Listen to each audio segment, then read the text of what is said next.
Hello, അപ്പോൾ എല്ലാവർക്കും എൻ്റെ പുതിയൊരു വീഡിയോയ്ക്ക് സ്വാഗതം. അപ്പോൾ ഇന്നത്തെ വീഡിയോയിൽ നമ്മൾ ഡിസ്കസ് ചെയ്യുന്നത് ഇൻകം ഫ്രം സാലറിയായിട്ട് ബന്ധപ്പെട്ട ഒരു പ്രോബ്ലം ആണ്.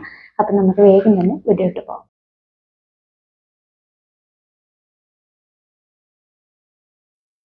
അപ്പോൾ ക്വസ്റ്റ്യൻ നോക്കാം. Mister Harry gives the following information. Salary details തന്നിട്ടുണ്ട്. Basic salary 60,000 per month, DA 5,000 per month, bonus 25,000 per ആനുമാണ് തന്നിരിക്കുന്നത്, ഒരു വർഷത്തേക്കാണ്. Rent free house population 50 lakh എന്ന് തന്നിട്ടുണ്ട്. അതിന്റെ കൂടെ തന്നെ തന്നിട്ടുണ്ട് rent paid by the employer 10,000 per month with furniture costing 60,000. അതായത് RFA ആണ് നമുക്ക് കാണേണ്ടത്. പോപ്പുലേഷൻ തന്നിട്ടുണ്ട്, റെന്റ് പെയ്ഡ് ബൈ ദി എംപ്ലോയറും തന്നിട്ടുണ്ട്. അങ്ങനെ വരുന്ന കേസിൽ നമ്മൾ എടുക്കുന്നത് റെന്റ് കൊടുക്കുന്നതായിട്ട് പറയുന്നുണ്ടെങ്കിൽ, അതായത് എംപ്ലോയർ റെന്റ് കൊടുത്താണ് ഈ ഒരു അക്കോമഡേഷൻ പ്രൊവൈഡ് ചെയ്യുന്നതെങ്കിൽ റെന്റിന്റെ കേസാണ് നമ്മൾ എടുക്കുന്നത്. പോപ്പുലേഷന്റെ കേസ് നമ്മൾ എടുക്കാറില്ല. ഫർണിച്ചർ പ്രൊവൈഡ് ചെയ്യുന്നുണ്ടെങ്കിൽ 10% കോസ്റ്റ് ഓഫ് ഫർണിച്ചർ അതിന്റെ കൂടെ ആഡ് ചെയ്യണം. Then entertainment allowance 2,000 per month, helper allowance 1,500 per month, fully spend for the purpose എന്ന് തന്നിട്ടുണ്ട്. കാരണം ഇത്, അതായത് ഓൾഡ് റിജിം പ്രകാരം ഇതൊക്കെ പാർട്ട്ലി ടാക്സബിൾ അലവൻസിൽ വരുന്നതാണ്. പക്ഷേ ന്യൂ റിജിം പ്രകാരം ഇതൊക്കെ ഫുള്ളി ടാക്സബിൾ അലവൻസിൽ വരുന്നതാണ്. എന്റർടൈൻമെന്റ് അലവൻസ്, ഹെൽപ്പർ അലവൻസ് ഒക്കെ ഫുള്ളി ടാക്സബിൾ ആണ്. Then Mr. Hari contributes 15% of salary to RPF, to which employer contributes equal amount. Then interest credited to RPF 9.5% തന്നിട്ടുണ്ട്. Then he has permission to use the company car 1.8 liter for both official and private purpose. Expense of the car including driver met by the company. അതായത് കാറിന്റെ case, ഒരു purposes ആയിട്ട് car provide ചെയ്യുന്ന കേസാണ്. നമുക്കറിയാം അതിൽ 1.8 litre എന്ന് പറയുമ്പോൾ 1.6 ലിറ്ററിനേക്കാൾ കപ്പാസിറ്റി കൂടിയ കാറാണ്, ലാർജ് കാറാണ്. അപ്പം നമുക്ക് ഒരു മാസം, അതായത് രണ്ട് പർപ്പസിനും, ഒഫീഷ്യൽ ആൻഡ് പ്രൈവറ്റ് പർപ്പസിനും അത് യൂസ് ചെയ്യുകയാണെങ്കിൽ അതിന്റെ എമൗണ്ട് വരുന്നത് 2,400 ആണ്. ഇനി സ്മോൾ കാർ ആണെങ്കിൽ ഇതിന്റെ എമൗണ്ട് വരുന്നത് 1,800 ആണ്. കാറിന്റെ കേസ് നമ്മൾ മറ്റൊരു വീഡിയോയിൽ ഡീറ്റെയിൽഡ് ആയിട്ട് ഡിസ്കസ് ചെയ്യുന്നതായിരിക്കും. Then compute taxable income from salary assuming that he paid 2,500 as professional tax. അതായത് ഈ 2,500 പ്രൊഫഷണൽ ടാക്സ് എന്ന് പറയുന്നത് നമ്മുടെ, അതായത് ഓൾഡ് റിജിം പ്രകാരം ഗ്രോസ് സാലറിന്ന് കുറക്കുന്ന ഒരു ഐറ്റമാണ് പ്രൊഫഷണൽ ടാക്സ്. പക്ഷേ ന്യൂ റിജിമിൽ നമ്മളത് കുറക്കേണ്ട കാര്യമില്ല. ന്യൂ റിജിമിൽ ആകെ കുറക്കുന്നത് സ്റ്റാൻഡേർഡ് ഡിഡക്ഷൻ മാത്രമാണ്. അപ്പോൾ ഈ ഒരു പോയിന്റിന്റെ ആവശ്യം ഇല്ല. ഓക്കെ, അപ്പോൾ നമുക്കിത് എങ്ങനെയാണ് പ്രോബ്ലം ചെയ്യുന്നതെന്ന് നോക്കാം. അപ്പോൾ ഞാനിവിടെ ഹെഡിങ് കൊടുത്ത് വരച്ച് വെച്ചിട്ടുണ്ട്. Computation of income from salary for the previous year 25-26. Assessment year വേണമെങ്കിൽ എഴുതാം, 26-27 എഴുതാം. അപ്പോൾ ഞാനിവിടെ 3 എമൗണ്ട് കോളം കാണിച്ചിട്ടുണ്ട്. ഇനി നമുക്ക് നോക്കാം. Mister Hari gives the following details. First basic salary. അപ്പോൾ നമ്മൾ സാലറി, ഇൻകം ഫ്രം സാലറി കാണുമ്പോൾ ആദ്യം എടുക്കേണ്ട ഐറ്റമാണ് ബേസിക് സാലറി എന്ന് പറയുന്നത്. Basic salary. ഓക്കെ, ഇവിടെ ബേസിക് സാലറി എത്ര തന്നത്? 60,000 പെർ മന്ത് ആണ്. അപ്പോൾ 60,000 ഇൻറ്റു 12 നമ്മൾ ചെയ്യണം. അപ്പോൾ ബേസിക് സാലറി 60,000 ഇൻറ്റു 12 മാസത്തേക്കാണ്, 1 ഇയറിലേക്കാണ് നമ്മൾ കാണേണ്ടത്. അപ്പോൾ 7,20,000 കിട്ടും. ഔട്ടർ കോളത്തിലാണ് നമ്മൾ 7,20,000 കാണിക്കേണ്ടത്. നമ്മുടെ അഡ്ജസ്റ്റ്മെന്റ് മാത്രമാണ് നമ്മൾ ഇന്നർ കോളത്തിൽ കാണിക്കുക. അപ്പോൾ ബാക്കി എല്ലാ എമൗണ്ടും നമ്മൾ ഔട്ടർ കോളത്തിൽ കാണിക്കും. Basic salary. അടുത്തത് DA 5,000 പെർ മന്ത് ആണ്. DA എടുക്കണം. ഓക്കെ, DA നോർമൽ DA എടുക്കണം. 5,000 പെർ മന്ത് ആണ്. അപ്പോൾ 5,000 ഇൻറ്റു 12 എത്ര വരും? 60,000. ഓക്കെ, ദെൻ ബോണസ് നമുക്കൊരു വർഷത്തേക്കാണ് തന്നിരിക്കുന്നത്. 25,000 പെർ ആനം ആണ് ബോണസ്. 25,000. ഓക്കെ, ദെൻ അടുത്തത് റെന്റ് ഫ്രീ ഹൗസ് ആണ് കാണേണ്ടത്. RFA നമുക്ക് ഇവിടെ തന്നെ കണ്ടുപിടിക്കാം. RFA കാണുന്നതിന് മുന്നേ നമുക്ക് അലവൻസും കാര്യങ്ങളൊക്കെ ഒന്ന് ജസ്റ്റ് എഴുതാം.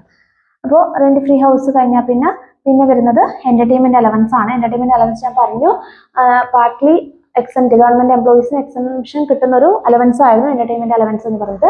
പക്ഷേ ന്യൂ റിജിം പ്രകാരം ഇത് ഫുള്ളി ടാക്സബിൾ അലവൻസ് ആണ്. അപ്പോൾ എടുക്കുക എന്റർടൈൻമെന്റ് അലവൻസ്. എന്റർടൈൻമെന്റ് അലവൻസ്, ഈ അലവൻസിന്റെ കേസ് പറയുന്ന സമയത്ത് 4 അലവൻസ് ഒഴികെ ബാക്കിയൊക്കെ ഫുള്ളി ടാക്സബിൾ അലവൻസ് ആണ്.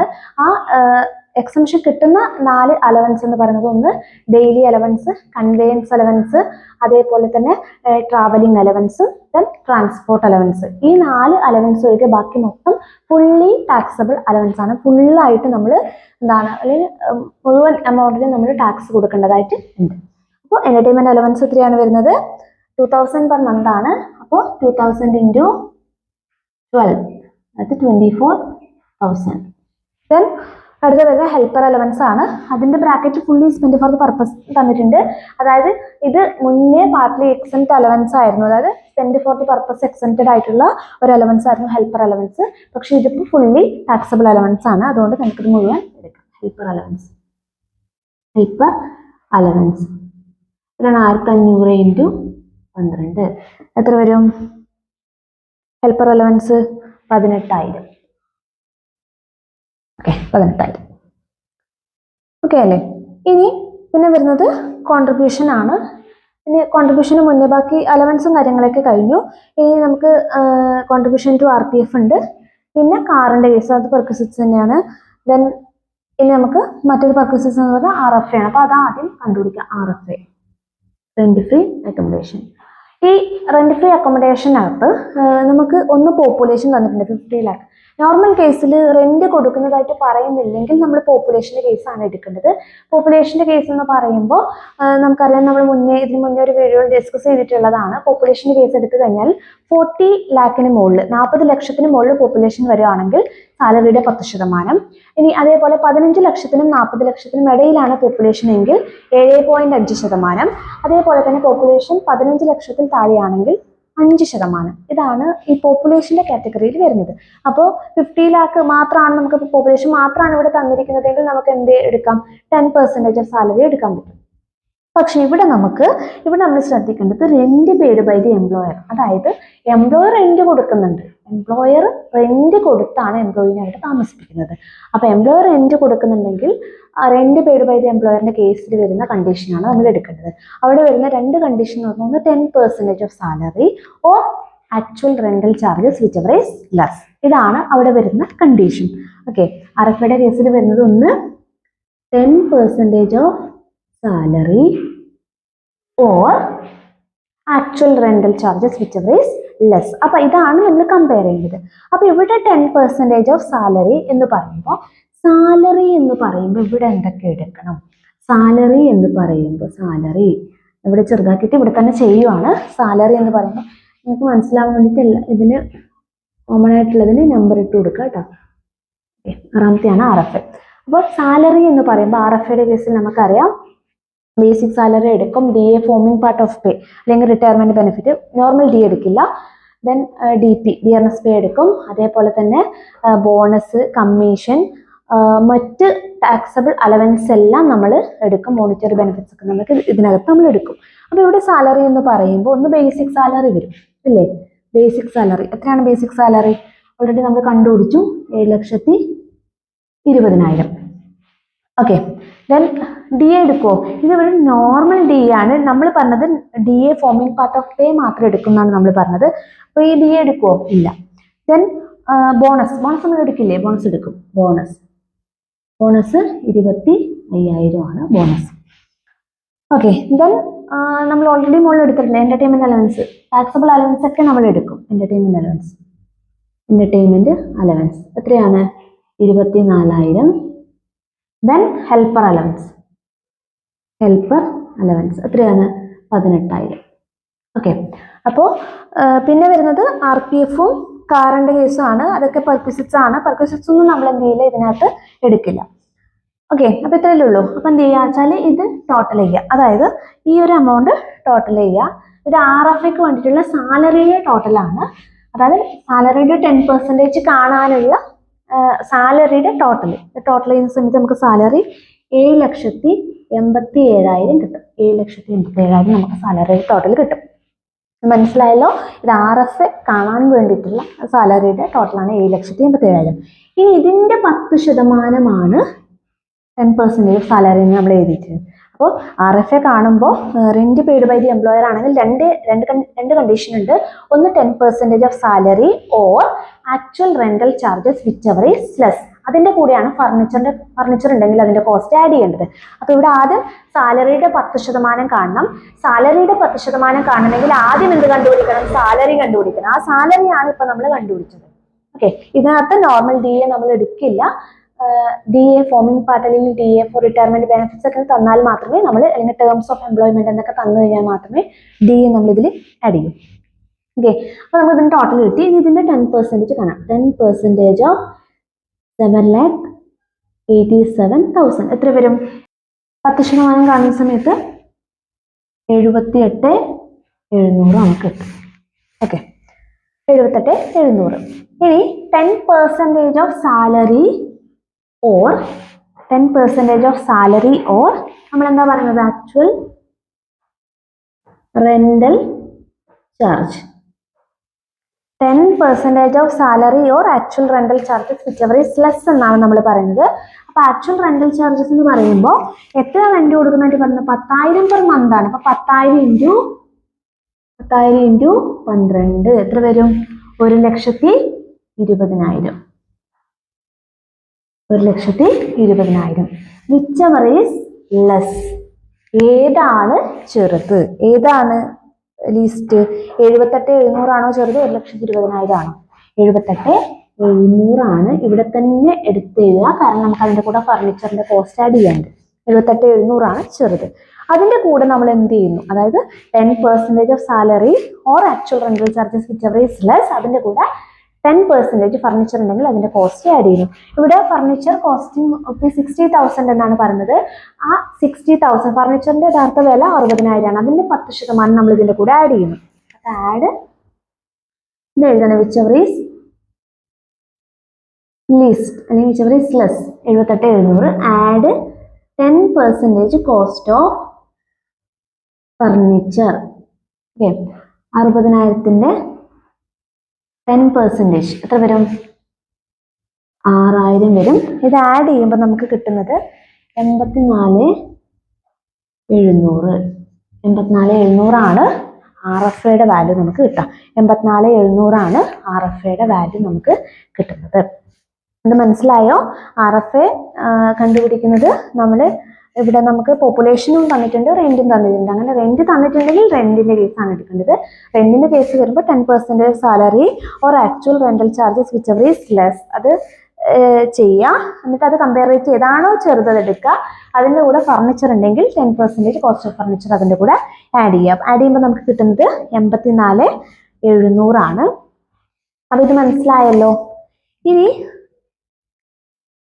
നമുക്ക് കാണാനുള്ളത് ഒന്ന് കോൺട്രിബ്യൂഷൻ ടു RPF-ഉം അതേപോലെ കാറിന്റെ കേസും ആണ്. അടുത്തത് കോൺട്രിബ്യൂഷൻ ടു RPF. RPF-ന്റെ കേസിൽ 3 കാര്യങ്ങൾ വരുന്നുണ്ട്. ഒന്ന് ഹരി കോൺട്രിബ്യൂട്ട് ചെയ്യുന്നതായിട്ട് പറയുന്നുണ്ട്. ഹരി കോൺട്രിബ്യൂട്ട് ചെയ്യുന്നത് 15% സാലറി. ഓൺ കോൺട്രിബ്യൂഷൻ എപ്പോഴും നില്ലാണ് കാണിക്കേണ്ടത്. നമ്മൾ മുന്നത്തെ വീഡിയോയിൽ പറഞ്ഞിട്ടുണ്ട്, ഓൺ കോൺട്രിബ്യൂഷൻ ടു RPF നില്ലായിരിക്കും. എംപ്ലോയേഴ്സ് കോൺട്രിബ്യൂഷൻ ആണ് in excess of 12% salary taxable ആവുന്നത്. അതേപോലെ ഇൻട്രസ്റ്റിന്റെ കേസിൽ 9.5% വരെ ടാക്സബിൾ അല്ല, എക്സംപ്റ്റഡ് ആണ്. അപ്പോൾ അത് ഞാൻ ജസ്റ്റ് ഇവിടെ എഴുതാണ്. On contribution to RPF,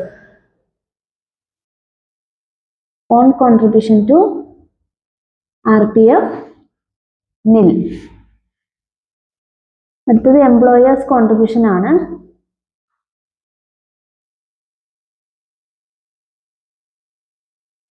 employers കോൺട്രിബ്യൂഷന്റെ കേസിൽ നമ്മൾ പറയുന്നത് 12% വരെ എക്സംപ്റ്റഡ് ആണ്. ഓക്കെ, 12% കൂടിക്കഴിഞ്ഞാൽ അത് ടാക്സബിൾ ആണ്. ഇവിടെ എത്ര ശതമാനം പറയുന്നുണ്ട്? 15% പറയുന്നുണ്ട്. അപ്പൊ 3%, അതായത് 15% കോൺട്രിബ്യൂട്ട് ചെയ്യുന്നുണ്ട്. 12% എക്സംപ്റ്റഡ് ആണെങ്കിൽ ബാക്കി 3% ആണ് ടാക്സബിൾ ആയിട്ടുള്ളത്. ഇനി ഈ 15% ഓഫ് സാലറി എന്നാണ് പറയുന്നത്. അപ്പൊ ഇവിടെ സാലറി എന്ന് പറയുമ്പോൾ നമ്മൾ എടുക്കേണ്ട സാലറി എന്ന് പറയുമ്പോൾ ഒന്ന് ബേസിക് സാലറി വരും, DP ഡിയർനെസ് പേ വരും, DA forming part of pay വരും, then fixed percentage of commission. ഈ 4 കാര്യങ്ങളാണ് RPF-ന്റെ കേസിൽ വരിക. Basic salary, dearness pay, DA forming part of pay അല്ലെങ്കിൽ റിട്ടയർമെന്റ് ബെനിഫിറ്റ്, അതേപോലെ ഫിക്സ്ഡ് പെർസെൻറ്റേജ് ഓഫ് കമ്മീഷൻ. അപ്പൊ ഈ ഒരു ക്വസ്റ്റിനകത്ത് നമുക്ക് ബേസിക് സാലറി ഉണ്ട്, DA നോർമൽ DA ആണ്. നോർമൽ DA എടുക്കാൻ പറ്റില്ല.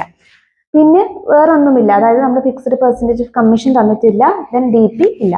അപ്പോൾ ഒരേ ഒരു കാര്യം ബേസിക് സാലറി ആണ്. ബേസിക് സാലറി എത്രയാണ്? നമുക്ക് 7,20,000. 7,20,000ന്റെ എത്ര ശതമാനമാണ് ടാക്സബിൾ? 7,20,000ന്റെ 12% എക്സംപ്റ്റഡ് ആണ്. 7,20,000ന്റെ 12% എക്സംപ്റ്റഡ് ആണ്. ബാക്കി എത്ര ശതമാനം ടാക്സിബിൾ? 3%. അപ്പൊ 7,20,000ന്റെ 3% എന്ന് പറയുമ്പോൾ 21,600 വരും. 21,600. മനസ്സിലായോ? അതായത് കോൺട്രിബ്യൂഷൻ ഇവിടെ നടത്തുന്നത് 15%. 12% നമുക്ക് എക്സംപ്റ്റഡ് ആണ്, ടാക്സ് കൊടുക്കണ്ട. അപ്പൊ ബാക്കി 3%-ന് ടാക്സ് കൊടുക്കണം. ദെൻ അപ്പോൾ എംപ്ലോയീസ് കോൺട്രിബ്യൂഷൻ കഴിഞ്ഞു. പിന്നെ ഇൻട്രസ്റ്റിന്റെ കേസ് പറയുന്നുണ്ട്. ഇൻട്രസ്റ്റ് നമുക്ക് അറിയാം 9.5 വരെ എക്സംപ്റ്റഡ് ആണ്. അപ്പൊ അത് ജസ്റ്റ് ഒന്ന് കാണിക്കാം. ഇൻട്രസ്റ്റ് ഓൺ RPF 9.5% ബ്രാക്കറ്റ് കാണിക്കാം. എമൗണ്ട് കോളത്തിൽ മനസ്സിലായല്ലോ. ദെൻ കാറിന്റെ കേസാണ്. കാറിന്റെ കേസ് എന്ന് പറയുമ്പോൾ നമ്മൾ ഇവിടെ നോക്കേണ്ടത് ഒന്ന്, ആരാണ് പ്രൊവൈഡ് ചെയ്യുന്നത്, അല്ലെങ്കിൽ ആരുടെ കാറാണ്? കമ്പനിയുടെ കാറാണ് പറയുന്നുണ്ട്. കമ്പനീസ് കാർ എന്ന് പറയുന്നത് കമ്പനിയുടെ കാറാണ്, അതായത് എംപ്ലോയർ ഓൺ ചെയ്യുന്ന കാറാണ്. എക്സ്പെൻസ് മീറ്റ് ചെയ്യുന്നത് ആരാണെന്ന് നോക്കണം. എക്സ്പെൻസ് മീറ്റ് ചെയ്യുന്നത് പറയുന്നുണ്ട് met by the company. Expense are met by the company. Expense meet ചെയ്യുന്നതും കമ്പനി. ശ്രദ്ധിക്കുക, എംപ്ലോയറുടെ കാറാണ്, എംപ്ലോയർ തന്നെയാണ് എക്സ്പെൻസ് മീറ്റ് ചെയ്യുന്നത്. കമ്പനി എന്ന് പറഞ്ഞാൽ എംപ്ലോയർ തന്നെയല്ലേ? അപ്പൊ കമ്പനിയുടെ കാറാണ്, കമ്പനി തന്നെയാണ് എക്സ്പെൻസ് മീറ്റ് ചെയ്യുന്നതെങ്കിൽ, ബോത്ത് ഒഫീഷ്യൽ ആൻഡ് പ്രൈവറ്റ് പർപ്പസിന് ആ കാർ ഉപയോഗിക്കുന്നുണ്ടെങ്കിൽ, ബോത്ത് ഒഫീഷ്യൽ ആൻഡ് പ്രൈവറ്റ് പർപ്പസിന് ആ കാർ ഉപയോഗിക്കുന്നുണ്ടെങ്കിൽ, പറഞ്ഞ കേസ് ഓർമ്മയുണ്ടല്ലോ, എംപ്ലോയറുടെ കാറാണ്, എംപ്ലോയർ തന്നെയാണ് എക്സ്പെൻസ് മീറ്റ് ചെയ്യുന്നത്. അപ്പൊ ആ കേസിൽ പ്രൈവറ്റ് പർപ്പസിനും ഒഫീഷ്യൽ പർപ്പസിനും നമ്മൾ അത് ഉപയോഗിക്കുകയാണെങ്കിൽ ഒരു കാര്യം കൂടി നോക്കണം. ഇവിടെ 1.8 ലിറ്റർ തന്നിട്ടുണ്ട്. അതായത് ക്യൂബിക് കപ്പാസിറ്റി 1600 cc-നേക്കാൾ കൂടിയ കാറിന് നമ്മൾ ലാർജ് കാർ എന്ന് പറയും. അല്ലെങ്കിൽ 1.6 ലിറ്ററിനേക്കാൾ കപ്പാസിറ്റി കൂടിയ കാറിന് നമ്മൾ ലാർജ് കാർ എന്ന് പറയും. 1600 cc-നേക്കാൾ കുറഞ്ഞ കാറിനെ, അല്ലെങ്കിൽ 1.6 ലിറ്ററിനേക്കാൾ കുറഞ്ഞ കാറിനെ നമ്മൾ സ്മോൾ കാർ എന്ന് പറയും. ഇവിടെ 1.8 ലിറ്റർ ആണ് പറയുന്നത്. അതായത് 1.6 ലിറ്ററിനേക്കാൾ കൂടിയ കാർ, അതായത് എന്തായിരിക്കും? ലാർജ് കാർ ആയിരിക്കും. അപ്പോൾ 1.6 ലിറ്ററിനേക്കാൾ കുറഞ്ഞ കാറാണ് നമ്മൾ സ്മോൾ കാർ എന്ന് പറയും. ഇവിടെ ഇത് ലാർജ് കാറാണ്, 1.8 ലിറ്റർ പറയുന്നുണ്ട് ഇല്ലേ? അപ്പൊ ഇങ്ങനെ ലാർജ് കാർ ആണെങ്കിൽ 2,400 പെർ മന്ത് ആണ്. 2,400 പെർ മന്ത് ആണ്, അത് ഫിക്സഡ് ആണ്. 2,400 പെർ മന്ത് ആണ് കാറിന്റെ വാല്യൂ. ഇനി സ്മോൾ കാർ ആണെങ്കിൽ, അതായത് 1600 cc-നേക്കാൾ കുറഞ്ഞ കാർ ആണെങ്കിൽ 1,800 പെർ മന്ത് ആണ് വരുന്നത്. അത് നോട്ട് ചെയ്ത് വെക്കുക. കാറിന്റെ മറ്റൊരു വീഡിയോയിൽ എക്സ്പ്ലെയിൻ ചെയ്യുന്നതായിരിക്കും. അപ്പോൾ ശ്രദ്ധിക്കുക, ഇവിടെ കാർ എന്ന് എഴുതാം, ബ്രാക്കറ്റിൽ ലാർജ് കാർ എന്ന് എഴുതിക്കോട്ടെ, ലാർജ് കാർ. അപ്പോൾ എന്താണ്? 2,400 പെർ മന്ത് ആണ് വരിക. പിന്നെ അതിന്റെ കേസ് നമ്മൾ ഒരു കാര്യം കൂടി പറയുന്നുണ്ട്. ഡ്രൈവർ ഉണ്ടെങ്കിൽ, ഇവിടെ ഇൻക്ലൂഡിങ് ഡ്രൈവർ എന്ന് പറഞ്ഞിട്ടുണ്ട്. ഡ്രൈവർ ഉണ്ടെങ്കിൽ 900 പെർ മന്ത് വെച്ച് നമ്മൾ ആഡ് ചെയ്യും. ഡ്രൈവർ ഉണ്ടെങ്കിൽ 900 പെർ മന്ത് വെച്ചിട്ട് നമ്മൾ ആഡ് ചെയ്യും. അപ്പൊ കാറിന്റെ വാല്യൂ കാണുമ്പോൾ 2,400 പ്ലസ് 900 ഇൻറ്റു 12 ചെയ്താൽ പോരെ? അതല്ലെങ്കിൽ 2,400 ഇൻറ്റു 12 ചെയ്യുക, 900 ഇൻറ്റു 12 ചെയ്യുക. മനസ്സിലായോ? കാറിന്റെ വാല്യൂ 2,400 ഇൻറ്റു 12 ഒരു വർഷത്തേക്ക്. അതേപോലെ ഡ്രൈവറുടെ 900 ഇൻറ്റു 12 ചെയ്യുക. അതല്ലെങ്കിൽ എന്ത് ചെയ്യാന്ന് വെച്ചാൽ 2,400 900 കൂടി ആഡ് ചെയ്യുക, എന്നിട്ട് ഇൻറ്റു 12 ചെയ്യുക. 2,400 900 ആഡ് ചെയ്തിട്ട് ഇൻറ്റു 12 ചെയ്യുക. അപ്പൊ ചെയ്യുമ്പോൾ നമുക്ക് കിട്ടുന്നത് 39,600. 39,600 ആണ് നമുക്ക് കാറിന്റെ വാല്യൂ കിട്ടുക. 39,600 കിട്ടിയില്ലേ? ഇനി നോക്കാം, നമുക്ക് ഇൻകം ഫ്രം സാലറി കമ്പ്യൂട്ട് ചെയ്യാൻ പറയുന്നു. പ്രൊഫഷണൽ ടാക്സ് ഞാൻ പറഞ്ഞു, ഇത് മുന്നത്തെ ഓൾഡ് റിജിം പ്രകാരം ഗ്രോസ് സാലറിന്ന് കുറക്കുന്ന ഒരു ഐറ്റം ആണ്. ഈ ഒരു ന്യൂ റിജിമിലാണ് നമ്മൾ പ്രോബ്ലം ചെയ്യുന്നത്. അപ്പൊ നമുക്കിത് ആവശ്യമില്ല. ഓക്കെ, അപ്പോൾ ഇത്രയും കാര്യങ്ങൾ, അതായത് ഔട്ടർ കോളത്തിൽ വന്നിട്ടുള്ള കാര്യങ്ങൾ നമ്മൾ എന്ത് ചെയ്യണം? ടോട്ടൽ ചെയ്യണം. ഔട്ടർ കോളത്തിൽ വന്നിട്ടുള്ള കാര്യങ്ങൾ ടോട്ടൽ ചെയ്യുക. ടോട്ടൽ ചെയ്യുന്ന സമയത്ത് നമുക്ക് കിട്ടുന്നത് 9,92,600 ആണ്. 9,92,600. അതിന് നേരെ ഗ്രോസ് സാലറി ചെയ്ത്, ഗ്രോസ് സാലറി 9,92,600 ഗ്രോസ് സാലറി എന്ന് നമുക്ക് കിട്ടും. കിട്ടിയല്ലോ? അടി ചെയ്ത് നോക്കിയല്ലോ, കിട്ടി. ഇനി ഇതിൽ നിന്ന് നമ്മൾ നേരത്തെ പറഞ്ഞ പോലെ ഓൾഡ് റിജിം പ്രകാരം 3 ഡിഡക്ഷൻ, അതായത് ഡിഡക്ഷൻ അണ്ടർ സെക്ഷൻ 16 പ്രകാരം 3 ഡിഡക്ഷൻ ഓൾഡ് റിജിം നമ്മൾ കുറച്ചുകൊണ്ടുണ്ടായിരുന്നു. അതിലൊന്ന് സ്റ്റാൻഡേർഡ് ഡിഡക്ഷൻ ആണ്, 50,000 രൂപയാണ്. അത് എല്ലാ കേസിലും നമ്മൾ കുറച്ചുകൊണ്ടിരുന്നത് 50,000 രൂപ തന്നെയാണ്. രണ്ടാമത്തത് നമ്മുടെ എന്റർടൈൻമെന്റ് അലവൻസ്, ഗവൺമെന്റ് എംപ്ലോയീസിന് മാത്രമുള്ള എന്റർടൈൻമെന്റ് അലവൻസും മൂന്നാമത്തത് ഈ പ്രൊഫഷണൽ ടാക്സ്, ഓക്കെ, അല്ലെങ്കിൽ ടാക്സ് ഓൺ എംപ്ലോയ്മെന്റിൽ നിന്ന് നമുക്ക് തന്നു തരുന്ന എമൗണ്ട് ആണ് നമ്മൾ കുറച്ചുകൊണ്ടിരുന്നത്. പക്ഷേ നിങ്ങളുടെ, അതായത് നിങ്ങൾ ചെയ്യേണ്ടത് ന്യൂ റിജിമിലാണ്, പുതിയ റിജിമിലാണ്. പുതിയ റിജിം പ്രകാരം നമുക്ക് ഒരേ ഒരു ഡിഡക്ഷനെ 16 പ്രകാരം കുറക്കാൻ പറ്റും. സെക്ഷൻ 16 പ്രകാരം കുറക്കാൻ പറ്റും. അത് സ്റ്റാൻഡേർഡ് ഡിഡക്ഷൻ ആണ്. അത് മുന്നത്തത് 50,000 ആയിരുന്നു, പക്ഷെ ഇപ്പോഴത്തത് 75,000 രൂപയാണ്. അപ്പൊ ആ 75,000 രൂപ മാത്രമേ നിങ്ങൾക്ക് ഇതിൽ നിന്ന് കുറക്കാൻ പറ്റൂ. ഇതല്ല deduction under section 16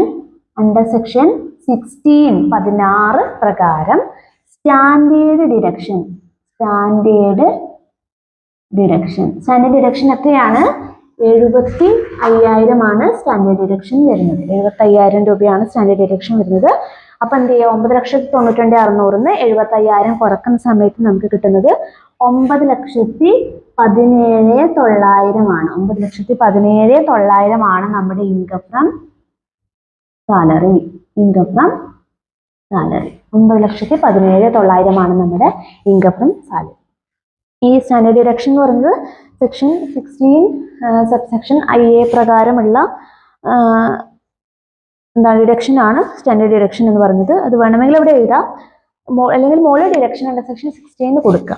okay, standard deduction 75,000 കുറക്കുക, കിട്ടുന്നത് ഇൻകം ഫ്രം സാലറി 9,17,900. ഇത് നിങ്ങൾ എൻ്റെ കൂടെ ചെയ്ത് നോക്കണം, എന്നാലേ നിങ്ങൾക്ക് കൃത്യമായിട്ട് ആ ഒരു കാര്യം മനസ്സിലാക്കാൻ വേണ്ടി പറ്റും. ഇത് മനസ്സിലായി എന്ന് വിചാരിക്കുന്നു, ഈ പ്രോബ്ലം മനസ്സിലായി എന്ന് വിചാരിക്കുന്നു. ഞാൻ വീണ്ടും പറയുകയാണെങ്കിൽ നിങ്ങൾ ചെയ്യേണ്ടത് ന്യൂ റിജിമിലാണ്, പുതിയ റിജിം പ്രകാരമാണ്. അപ്പൊ അതുകൊണ്ട് നമ്മൾ പഴയ റിജിമിലെ കാര്യങ്ങളൊന്നും നമ്മളിവിടെ ഡിസ്കസ് ചെയ്യുന്നില്ല. പുതിയ റിജിം പ്രകാരമുള്ള രീതിയിലാണ് നമ്മൾ പ്രോബ്ലം ചെയ്തു പോകുന്നത്. ഓക്കെ, ഈ പ്രോബ്ലം മനസ്സിലായി എന്ന് വിചാരിക്കുന്നു. അപ്പൊ നെക്സ്റ്റ് പ്രോബ്ലം ആയിട്ട് വരാം. ബൈ.